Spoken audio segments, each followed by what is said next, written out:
Please forgive me. I know the sudden room change might have affected a lot of you, but I'm glad that you were still able to come out to my speech tonight.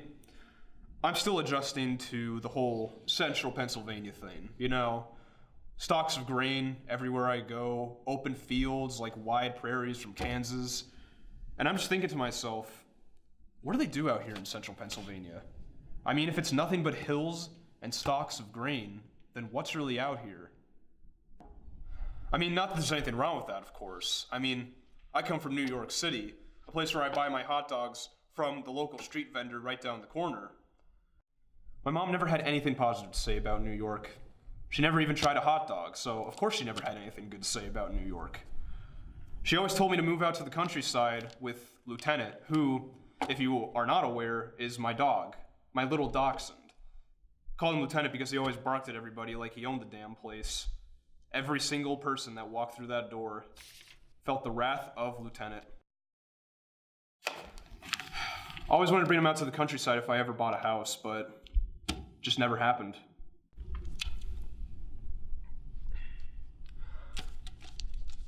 Sorry, please forgive me. I just like to go in depth with these stories whenever I go off track. I mean, I'm supposed to start talking to you about climbing your mountain. Now, it's based on the book that I've written 2 years ago, and the reason why I'm starting this motivational speech tour. It's weird, because climbing your mountain is a difficult thing. And sometimes your mountains just keep on piling up. One moment, you're rising above Everest, and then the next, it's Fuji and Hekla. And then sometimes, if you're very lucky, you get to climb all three at the same time. Sometimes your father gets hit by an unruly taxi and his tibia shatters. Sometimes your grandfather dies in the hospital and the last thing he says is your name and you're nowhere to be found.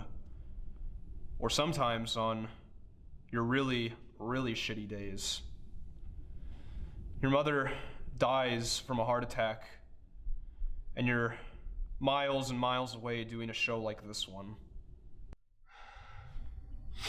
Yeah. That was my Everest. So 2 weeks after my mom's funeral, I ended up going to upstate New York to visit my brother. And I bring Louie along with me because I figured, you know what? Maybe Louie would like the pastures for a little while. So one day, while I'm up at my brother's and I'm really feeling under the weather, I allow him to take Louie for a walk. An hour passes. 1 hour. And he comes back without Louie. I ask him, where the hell is my dog? And he just does. So we go out and we search for Louie for hours and hours and hours. He takes my car, uses the searchlights whenever dusk rolls around to look in the dark. Finally, we find Louie. He comes across the street barking like a happy little dog. Slobber's coming out of his mouth, you know, tongue sticking out, the whole ordeal. And then my brother, my idiot, stupid, fucking brother, plows Louie like a goddamn speed bump.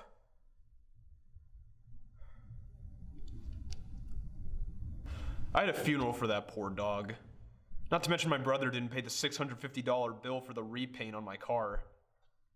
Fuji, Hekla.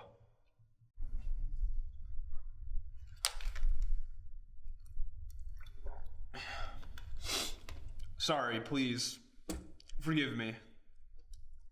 Sometimes you get so caught up in trying to help everybody else that you just forget how shitty your own life is. I mean, sure, my mom's dead, my dog was run over by my brother, and I had to pay hundreds of dollars to have my entire car repainted.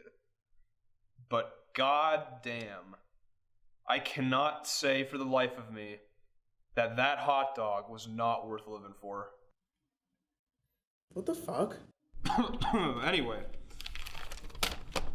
climb your mountains. There's always something on the other side. That's an actual line from this motivational speech, which is also from my book, about how to improve your lives. Ladies and gentlemen, thank you again for coming out to my speech tonight. I know it's been a wild ride, but we're finally getting into it. If you couldn't guess what it was about, it's about